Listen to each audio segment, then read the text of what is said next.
Hi hello welcome back to my YouTube channel. ഇന്നിപ്പോൾ വീണ്ടും അനിയൻ്റെ വീട്ടിൽ ഉള്ള വിശേഷങ്ങൾ തന്നെ കേട്ടോ. അപ്പോൾ നമ്മൾ കഴിഞ്ഞ വീഡിയോയിൽ പറഞ്ഞിട്ടുണ്ടായിരുന്നല്ലോ അവിടെ നിൽക്കും എന്നുള്ളത്. അങ്ങനെ ഇതാ പിറ്റേന്ന് നമ്മൾ മാങ്ങയൊക്കെ അവിടെ ഉണ്ടായിരുന്നു, അതൊക്കെ കുറേ പറിച്ചിട്ടുണ്ടായിരുന്നു കേട്ടോ.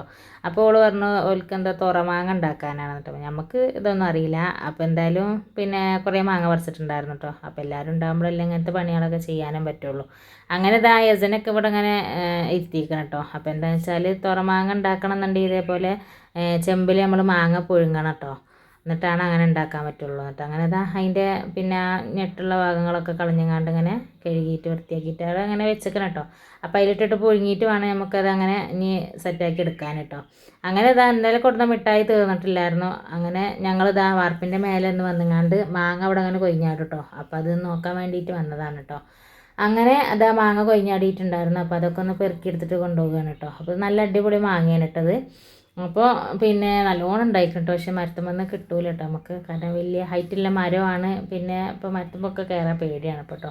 അതുകൊണ്ട് പിന്നെ അത് കൊഴിഞ്ഞാടുന്ന അങ്ങനെ തിന്നുകയെന്നല്ലാണ്ട് അങ്ങനെ ഇതാ ആ കുട്ടികളങ്ങനെ തിന്ന് നടക്കുന്നുണ്ട് കേട്ടോ. മാങ്ങ നല്ലോണം ചെനച്ചിട്ടുണ്ടായിരുന്നു. അതുപോലെ ചിലതൊക്കെ നല്ല പഴുത്ത് വരുന്നുണ്ടായിരുന്നു കേട്ടോ. അങ്ങനെ ഇതാ ചെമ്പിലേക്ക് ഇങ്ങനെ പുഴുങ്ങാൻ വേണ്ടിയിട്ട് ഇട്ടു കേട്ടോ.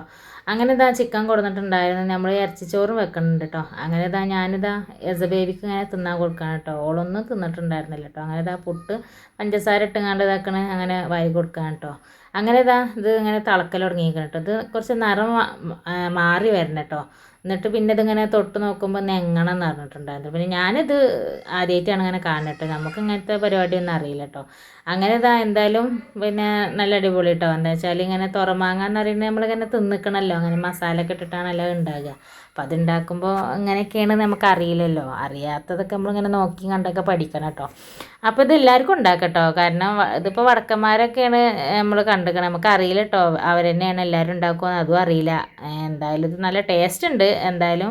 പിന്നെ ഇങ്ങനെ ഉണ്ടാക്കിയിട്ട് അപ്പോൾ ഇതാ പുഴുങ്ങി കഴിഞ്ഞിട്ട് നമ്മൾ അതിൽ നിന്ന് എടുത്തിട്ട് ഇതേപോലെ ഇങ്ങനെ ഒരു തുണി പിടിച്ചുകൊണ്ടാണ് നമ്മളിങ്ങനെ നല്ല ചൂടായിരിക്കും കേട്ടോ. അങ്ങനെ നമ്മളിങ്ങനെ കീറിയെടുക്കുക കേട്ടോ. അങ്ങനെ വെയിലത്ത് നമ്മൾ എന്താക്കുക കൊണ്ടുപോയിട്ട് ഇങ്ങനെ ഇതേപോലെ ഉണക്കാടണം കേട്ടോ.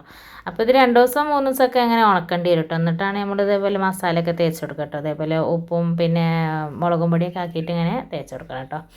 അപ്പോൾ അതിൻ്റെ പരിപാടി അങ്ങനെ കഴിയും കേട്ടോ. അപ്പോൾ അതങ്ങനെ ഉണക്കിയെടുക്കുന്നുണ്ട് കേട്ടോ. പിന്നെ അതാ ഞാൻ പറഞ്ഞില്ലേ ചിക്കന് കൊടുക്കുന്നത്, അതൊന്ന് ഇനി മുളക് വെക്കും വേണം. അതേപോലെ കുറച്ച് പൊരിക്കും ചെയ്യുക വിചാരിച്ച് പിന്നെ ഇറച്ചിച്ചോറ് ചിക്കനും കൊണ്ടായിട്ട് ഉണ്ടാക്കണമെന്ന് അങ്ങനെ എന്താ കുറച്ചിങ്ങനെ മുളക് വെച്ച് ചിക്കൻ ബാക്കി അതാക്കണം ഇങ്ങനെ അവിടെ എടുത്ത് വെച്ചിട്ടുണ്ട് ചോറിലിടാൻ വേണ്ടിയിട്ട്. അപ്പോൾ ഇതാ അടുപ്പത്ത് തന്നെ ഇട്ടൊന്നും ഉണ്ടാക്കണത്. അങ്ങനെ ഇതാ ചിക്കൻ വറുക്കാൻ വേണ്ടിയിട്ട് വെച്ചാൽ ചിക്കൻ ഫുള്ളും വറുത്ത് വെച്ചിട്ടുണ്ടായിരുന്നു കേട്ടോ. പിന്നെ ഇതാക്കണേ നമ്മൾ ഉള്ളിയും തക്കാളി അങ്ങനത്തെയൊക്കെയാണ് വാട്ടിങ്ങാണ്ട് ഇതാക്കണ ഒരുവിധം മസാലപ്പൊടികളൊക്കെ ഇടണം കേട്ടോ. അപ്പം ഞാനിത് ഫസ്റ്റ് ടൈമാണ് ഉണ്ടാക്കണത്. ഞാനപ്പോൾ ആദ്യം അവളോട് പറഞ്ഞിട്ടുണ്ടായിരുന്നു ഞാൻ ഫസ്റ്റ് ടൈമാണ് ഉണ്ടാക്കണത്, വല്ല മിസ്റ്റേക്കും പറ്റിയാൽ അതൊക്കെ കുഴപ്പമില്ലാതെ തിന്നേണ്ടി വരും എന്നൊക്കെ കേട്ടോ. അപ്പോൾ എന്തായാലും വേണ്ടില്ല എന്ന് പറഞ്ഞിട്ട് അങ്ങനെ പിന്നെ ഉണ്ടാക്കാൻ ഒരുങ്ങിയിട്ട് അങ്ങനെ ഉണ്ടാക്കി. വലിയ പണിയൊന്നും തോന്നിയില്ല കേട്ടോ. കാരണം ഫസ്റ്റ് ടൈം ആയതും വലിയ പ്രശ്നങ്ങളൊന്നും തോന്നിയില്ല. എന്താ വെച്ചാൽ അടുപ്പായതുകൊണ്ട് പെട്ടെന്ന് റെഡി ആയിട്ടോ. പിന്നെ നമ്മൾ റേഷൻ അരി കൊണ്ടാണ് കേട്ടോ ഉണ്ടാക്കിയിട്ടുണ്ടായിരുന്നത്. ഫുള്ള് വീഡിയോ ഒന്നും എടുക്കാൻ പറ്റിയിട്ടുണ്ടായിരുന്നില്ല, കാരണം കുട്ടികളെ കയ്യിലായിരുന്നു ഫോൺ കേട്ടോ. അതുകൊണ്ടാണ് എടുക്കാൻ പറ്റാത്തത്. അപ്പോൾ അതാ നമ്മൾ ചോറ് നമ്മളെ കുളിയും പിന്നെ എല്ലാ പരിപാടിയും കഴിഞ്ഞിട്ടാണ് നമ്മൾ ചോറ് തിന്നണം കേട്ടോ. അപ്പോൾ ഒത്തിരി സമയമായിട്ടുണ്ടായിരുന്നു, 3 മണിയൊക്കെ കഴിഞ്ഞിട്ടുണ്ടായിരുന്നു കേട്ടോ.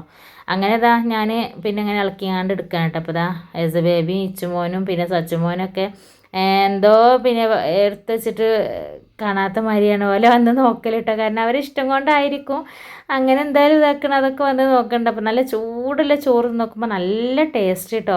കാരണം നല്ല എരിവും പിന്നെ അത്ര ഓവർ എരിവല്ല, എന്നാലും പാകത്തിനുള്ള എരിവും പുളിയും പിന്നെ എന്താ പറയുക നല്ല ടേസ്റ്റ് ഉണ്ടായിരുന്നു കേട്ടോ കഴിക്കാൻ.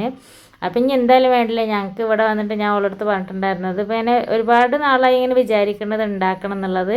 അപ്പോൾ ഏതായാലും ഇനി വീട്ടിൽ പോയിട്ട് ഒന്നുകൂടി ഉണ്ടാക്കണം എന്ന് പറയുന്നുണ്ട്. അങ്ങനെ ഇതാ വൈകുന്നേരം ഞങ്ങളിങ്ങനെ വർത്താനം പറയുന്നപ്പോൾ നല്ല പെരുമഴ പെയ്തിട്ടുണ്ടായിരുന്നു കേട്ടോ. പിന്നെ ഞങ്ങളിപ്പോൾ ഒന്ന് പോരുന്നോണ്ട് കുട്ടികളല്ലെങ്കിലേ ചെന്ന് കഴിഞ്ഞാൽ 2 പേരും അങ്ങനെ തന്നെ കുട്ടികളെ അടുത്തുനിന്ന് പോവുകയേ ഇല്ല കേട്ടോ. അങ്ങനെ ഇതാ ഞങ്ങൾ കൊടുന്ന തുണിയും സാധനങ്ങളൊക്കെ ഇവിടെ പാർസലാക്കി വെച്ചേക്കണം കേട്ടോ. അങ്ങനെ ഇതാ രാത്രി പിന്നെ മുത്തുമോനും പിന്നെ ഫൈസലൊക്കെ വന്നിട്ടുണ്ടായിരുന്നു കേട്ടോ. അങ്ങനെ ഞങ്ങളെല്ലാവരും ഒരുമിച്ചിരുന്ന് ഭക്ഷണമൊക്കെ കഴിച്ചിട്ടോ. ഇനിയിപ്പോൾ അതാ ഞങ്ങൾ പോകാൻ വേണ്ടിയിട്ട് ഇങ്ങനെ നിൽക്കുകയാണ് കേട്ടോ. അപ്പോൾ ഇതാ കുട്ടികളങ്ങനെ കളിപ്പിച്ചുകൊണ്ട് ഇങ്ങനെ നിൽക്കുകയാണ് കേട്ടോ. പിന്നെയെന്ന് പറഞ്ഞാൽ എൻ്റെ മക്കൾക്ക് അവിടെ പോയി കഴിഞ്ഞാൽ വരാൻ ഒട്ടും താല്പര്യം ഉണ്ടാവില്ല കേട്ടോ. മദ്രസ് ഇല്ലേന്ന് പറയുമ്പോൾ പറയും ഒരു ദിവസത്തെ മദ്രസ അല്ല, അതൊന്നും വലിയ വിഷയമല്ല പറയും കേട്ടോ. അങ്ങനെയാണ് കേട്ടോ. പിന്നെ പോരേയില്ല കേട്ടോ. കാരണം ചെറിയ 2 മക്കളുണ്ടല്ലോ, അവർക്കും അങ്ങനെ തന്നെ കേട്ടോ. അങ്ങനെ ഇതാ അവിടെ നിന്ന് ഇറങ്ങി നോക്കുമ്പോൾ എന്നെ കെട്ടി പിടിച്ചങ്ങാണ്ട് ഇങ്ങനെ നിൽക്കട്ടെ. അങ്ങനെ വണ്ടിയിൽ കയറിയിട്ട് 2 മക്കളും പോകണില്ല കേട്ടോ.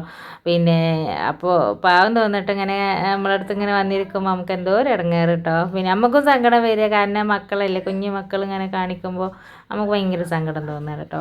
അങ്ങനെ പിന്നെ ഇതാ പോവാതായപ്പോൾ എന്താക്കി, പിന്നെ കുഞ്ഞോളും വയസ്സിലും വന്നങ്ങാണ്ട് അവരെങ്ങനെ വിളിക്കണം കേട്ടോ. എന്നിട്ടും പോകണമെന്നില്ല കേട്ടോ. പിന്നെ നമ്മളടുത്ത് ഇറുകി പിടിച്ചിട്ട് എങ്ങനെ ഇരിക്കുക കേട്ടോ. കുറേ പറഞ്ഞു നോക്കിയിട്ട് ഒട്ടും പോകാൻ താല്പര്യമില്ല. അങ്ങനെ പിന്നെ എന്താക്കി, പിന്നെ 2 പേർക്കും പൈസ കൊടുത്തുങ്ങാണ്ട് എന്താക്കി, അങ്ങനെ പിന്നെ ഓരോ കയ്യിൽ ഏൽപ്പിച്ചു കേട്ടോ. എന്നിട്ട് തന്നെ ഇച്ചുവിൻ്റെ ഹസ്ബൻഡ് ഒക്കെ മുഖത്ത് നല്ലൊരു സങ്കടം ഉണ്ടായിരുന്നു കേട്ടോ. കാരണം പാവം തോന്നിട്ടോ. അപ്പോൾ എന്തായാലും വേഗം ഇനി വണ്ടി വിട്ടോളി എന്ന് പറഞ്ഞുകൊണ്ട് വേഗം ടാറ്റൊക്കെ പറഞ്ഞുകൊണ്ട് ഞങ്ങളങ്ങനെ പിന്നെ അവിടെ നിന്നുണ്ട് ഇറങ്ങി കേട്ടോ. അങ്ങനെ മക്കളങ്ങോട്ട് ഇട്ട് പോകുന്നപ്പോൾ ഭയങ്കര ഇടങ്ങേറായിരുന്നു കേട്ടോ. പിന്നെ ഞങ്ങളങ്ങനെ പറയായിരുന്നു കേട്ടോ. പിന്നെ എന്തായാലും ഇപ്പം നമുക്ക് പോരില്ലാതെ രക്ഷയൊന്നുമില്ലല്ലോ. അപ്പോൾ ഏതായാലും ഇന്നത്തെ വിശേഷങ്ങൾ ഇത്രയൊക്കെ തന്നെ ഉള്ളൂ കേട്ടോ. നിങ്ങൾക്ക് ഇഷ്ടപ്പെട്ടാൽ ലൈക്ക് ചെയ്യാനും ഷെയർ ചെയ്യാനും സബ്സ്ക്രൈബ് ചെയ്യാനും സപ്പോർട്ട് ചെയ്യാനും മറക്കരുത്.